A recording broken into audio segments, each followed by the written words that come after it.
Hi, I wanted to review capital structure theory, and I'm going to try to do it with a slightly animated slideshow. So we'll see if this is going to work.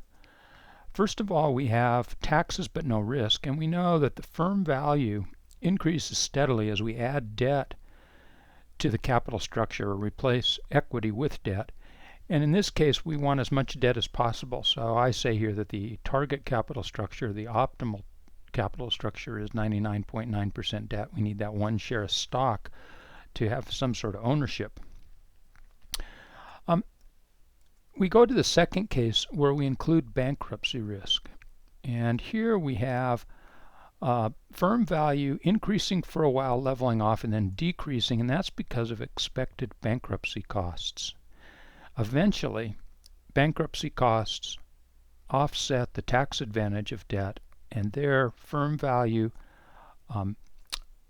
is level, and with debt beyond that point, firm value actually decreases, and so now we get a target capital structure that's much less than 99%. We call it an internal solution here, and that exact number will depend on a lot of things, and we'll talk about those maybe in a different slideshow.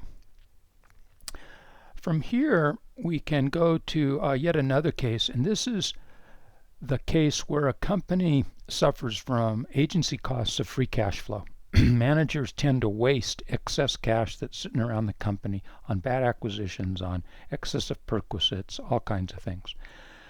Now, the agency costs of free cash flow can be reduced with debt because that takes money out of the company, and it's an obligation of the company. It's a legal obligation, unlike dividends that are discretionary.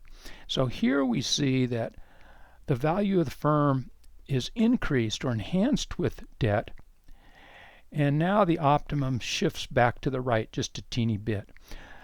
So we have three cases: taxes and no risk, totally unrealistic, right?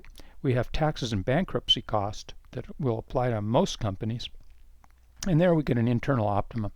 For those few companies that are in very mature industries and generate a lot of cash flow, agency cost reduction is a benefit of debt, and that will enhance the value of the firm if we continue to add just a little bit more debt beyond that we added in the taxes and bankruptcy case.